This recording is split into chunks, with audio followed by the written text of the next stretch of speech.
Aspirants, so a very warm welcome on the YouTube channel of Analyst IAS। तो recently GST council की 50वीं meeting हुई है।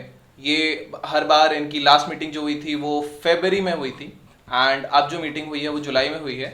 तो हर बार कुछ नए रिकमेंडेशंस आते हैं, कुछ नए चीज़ें इंक्लूड की जाती हैं, कुछ नहीं की जाती हैं, टैक्सेस में चेंज हुए होते हैं। तो ये जो सारा कुछ होता है ये जीएसटी काउंसिल करता है। अभी हम जीएसटी काउंसिल के बारे में भी देख लेते हैं। इसकी जो चेयरपर्सन होती हैं वो बेसिकली फाइनेंस मिनिस्टर होते हैं, जो निर्मला सीतारमन है। एंड फाइनेंस मिनिस्टर के अलावा जो हर स्टेट के जो फाइनेंस मिनिस्टर्स होंगे वो यहाँ पे इस बैठक में रहते हैं। ये सारे लोग मिलकर आपस में डिसीजन लेते हैं। डिसीजन लेने के बाद बेसिकली सेंटर का वोट अगर देखें तो 1/3 वोट रहता है, और जो आपके जो बाकी स्टेट्स का जो वोट रहता है वो 2/3 होता है। तो इसमें दोनों की ही हामी भरना किसी के लिए भी जरूरी होता है, और अगर टोटल वोट कुछ 75% तक आता है तब जाके उस पर एक डिसीजन लिया जाता है।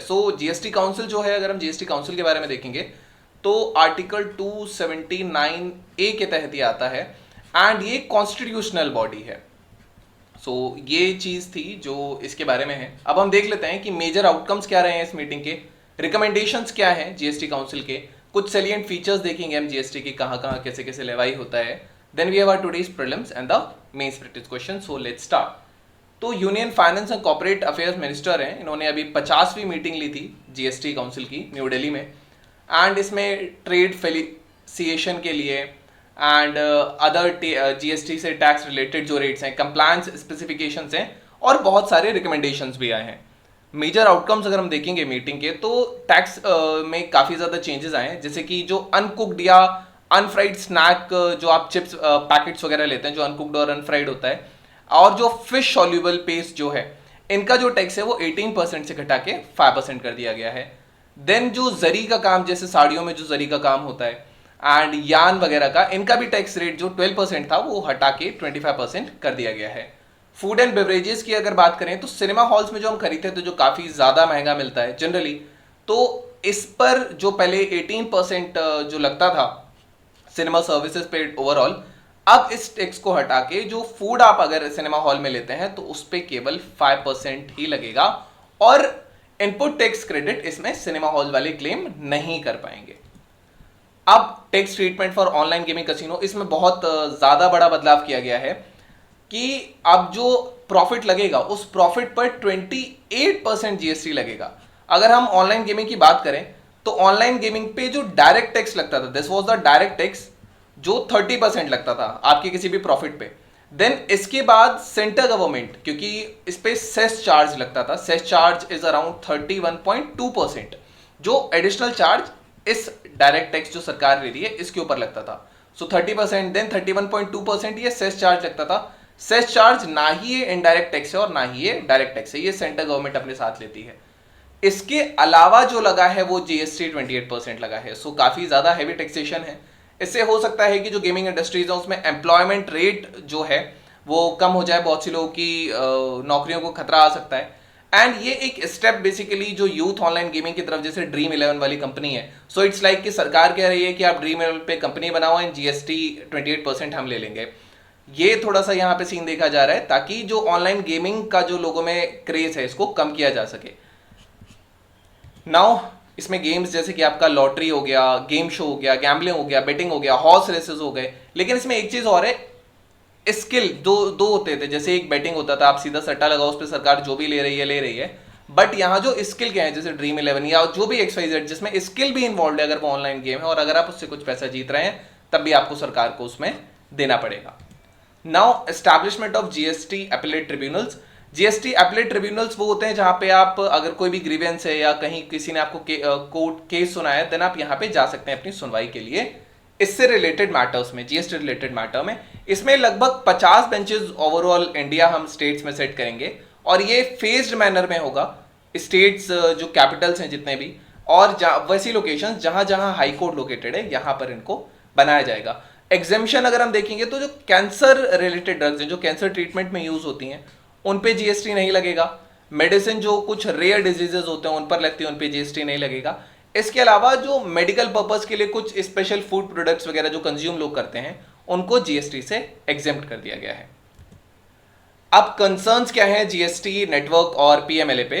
तो जो जीएसटी नेटवर्क है इसको जो है वो prevention of money laundering act के परव्यू के अंडर रख दिया गया है। अब इससे, क्योंकि ये जो आपका पीएमएलए एक्ट है ये ईडी के अंडर आता है, तो अब कुछ स्टेट्स जैसे कि तमिलनाडु वगैरह कह रहे हैं कि अगर ये ईडी के अंदर आता है तो ईडी हो सकता है जीएसटी से रिलेटेड मैटर्स में व्यापारियों को परेशान करने लगे। अब इससे उनको लॉस ऑफ रेवेन्यू और बहुत सारी चीजें होने लगेंगी। बट सेंट्रल गवर्नमेंट ने इसके बाद ये कहा कि ये जो इंक्लूड करना है जीएसटी एंड ईडी में, ना ही ईडी इससे इंफॉर्मेशन रिसीव कर पाएगा और ना ही ईडी इसके रिलेटेड इंफॉर्मेशन प्रोवाइड करेगा। एक्चुअली उनका ये कहना है कि हमने ये टैक्स अथॉरिटीज को और ज्यादा पावर देने के लिए किया है ताकि मनी लॉन्ड्रिंग, टैक्स इवेजन, ये सारी चीजें रोकी जा सकें। अब रिकमेंडेशन क्या है जीएसटी काउंसिल का? तो जीएसटी अपीलेट ट्रिब्यूनल रूल्स 2023, इसमें ये रूल्स हैं जो अपॉइंटमेंट या सर्विस कंडीशन, जो भी जीएसटी अपीलेट ट्रिब्यूनल होगा, इसका प्रेसिडेंट होंगे, इसके मेंबर्स होंगे, उनके regarding rules and regulations. And यही लोग जो हैं वो अपील सुनेंगे ऑर्डर्स, जैसे कि नेशनल एंटी प्रॉफिटिंग अथॉरिटी अगर कोई ऑर्डर इशू करती है उसके अगेंस्ट सुन सकते हैं। Appellate authority of advance ruling अगर कोई ऑर्डर इशू करती है तो उसके अगेंस्ट आप यहाँ इन ट्रिब्यूनल्स में जा सकते हैं। अब ये जो रूल्स हैं ये सेंटर लगभग 1 अगस्त 2023 को नोटिफाई कर देना चाहिए इसे। ये जो काउंसिल है इसने ये भी कहा है कि स्टेट बेंचेस जो ट्रिब्यूनल्स की होंगी उनको एक फेज मैनर में करा जाएगा। Then input services distributor mechanism है, इनिशियली ये कंपलसरी नहीं होगा। अगर इनपुट टैक्स क्रेडिट डिस्ट्रीब्यूट होता है जहां पे कॉमन इनपुट सर्विसेज होती हैं, जैसे थर्ड पार्टी से लिया जाए या 2 डिस्टिंक्ट पर्सन्स में ली जाए, तो शुरुआत में कंपलसरी नहीं है। लेकिन लेटर ऑन काउंसिल ने यह कहा है कि इसको आगे जाके फ्यूचर में कभी इसको मैंडेटरी किया जा सकता है for distributing this input tax credit for common services जो कि थर्ड पार्टी से लिए जाते हैं। अब state level coordination committee, GST council ने यह भी कहा है कि एक स्टेट लेवल पे कोऑर्डिनेशन कमेटी होगी जिसमें जीएसटी ऑफिसर्स होंगे, दोनों स्टेट और सेंट्रल से, दोनों से, और ये नॉलेज शेयरिंग होगी, बेसिकली कोऑर्डिनेटेड एफर्ट हो सके सेंटर स्टेट में, एंड एडमिनिस्ट्रेटिव और प्रिवेंटिव मेजर्स आसानी से और अच्छे से लिए जा सके, इसको और इजीली इंप्लीमेंट किया जा सके। So this was all about what they have done in this meeting. अब हम देख लेते हैं जीएसटी क्या है। तो जीएसटी बेसिकली एक डेस्टिनेशन बेस्ड टैक्स है और ये एक इनडायरेक्ट टैक्स है जो मैन्युफैक्चर पर, सेल पे, कंजम्पशन ऑफ गुड्स पर यहाँ लगता है। अगर मेन बेनिफिट्स देखें तो ये यूनिफॉर्म टैक्स है, इसकी वजह से काफी ज्यादा फॉरेन इन्वेस्टमेंट इंडिया में है क्योंकि सिंगल विंडो टैक्स है, हर स्टेट से दूसरे स्टेट में टैक्स बदल नहीं रहा है। सीमलेस इनपुट क्रेडिट है जो एक डिफाइनिंग फीचर है इसका। सो इनपुट टैक्स क्रेडिट आपको पता ही होगा, यू कैन जस्ट, अगर आपको नहीं पता so you can just imagine कि आईटीसी सॉर्ट ऑफ आप जो आपको गूगल पे या पेटीएम या ये सब आपको जो कैशबैक देते हैं, suppose that this is a manufacturer और ये मैन्युफैक्चरर अगर कुछ भी बना रहा है, इसने सपोज दैट रॉ प्रोडक्ट कहीं से खरीदा होगा, देन ये गवर्नमेंट को जीएसटी पे करेगा।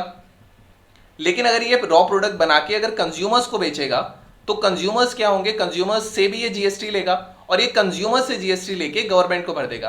अब गवर्नमेंट को जो ये दे देगा, क्योंकि गवर्नमेंट ने एक बार इसे ऑलरेडी 18% यहाँ से लेता है, फिर अगेन यहाँ से 28% या जो भी जीएसटी यहाँ से लगेगा वो गवर्नमेंट लेगी, तो अब यहाँ पे ये क्लेम कर सकते हैं कि मैंने आपको पहले 18% दिया था तो आप मेरा वो वापस कर दो। This is what is input tax credit. मतलब उतना सिंपल नहीं है but it is like this. तो अगर हम सेलियंट फीचर्स देखेंगे तो मल्टी स्टेज टैक्स है, अलग अलग स्टेजेस पे लगता है। डेस्टिनेशन बेस्ड टैक्स है, अल्टीमेटली जो इसका बर्डन पड़ेगा वो पड़ेगा फाइनली कंज्यूमर को। नाउ टैक्स क्रेडिट इसमें मिलता है, इनपुट टैक्स क्रेडिट मिलेगा। ये कैस्केडिंग इफेक्ट जो होता था उसको एक्चुअली से एलिमिनेट कर दिया है। एंड कॉम्प्रिहेंसिव टैक्स है। कैस्केडिंग इफेक्ट ऐसा होता था कि आप मान लीजिए अगर कोई एक रेस्टोरेंट है या जो भी चीज है, रेस्टोरेंट आप मान लीजिए, रेस्टोरेंट अगर फूड प्रोवाइड करा रहा है तो इस पे अगर गवर्नमेंट पहले 10% टैक्स लेता था, लेटर ऑन उसने कह दिया नहीं नहीं हम तो आपसे 28% टैक्स लेंगे। अब ये इस टैक्स को कंप्लीट करने के लिए नीचे जो इसके कंज्यूमर्स आ रहे हैं उनके लिए ये फूड प्राइसेस इंक्रीज कर देगा। अल्टीमेटली जो पैसा है वो इनसे लूटने लगेगा। सो इसी को कैस्केडिंग इफेक्ट आता है। एक तरीके से इसको ये जीएसटी के द्वारा एलिमिनेट कर दिया गया क्योंकि फिक्स कर दिया गया कि आपको इतना लेना और इतना हमें देना है। Now we have our today's prelims practice question. So status क्या है जीएसटी काउंसिल का? It is a constitutional body that makes recommendations on the GST rates and rules, a statutory body that collects and distributes GST revenue among the states. It is a judicial body that resolves disputes related to GST implementation and compliance, a parliamentary body that approves and amends GST laws and policies. So you can type the answer in the comment section. I hope you all can answer it. So they'll let you know if it's correct or not. Then हमारा main practice question that what are the reforms brought in through GST and what can be the future reforms in indirect taxation in India. So this was all about today's video and session. Thank you. Have a nice day. Hope you understood it. Have a great day and stay tuned with Analyst IAS for your better preparation.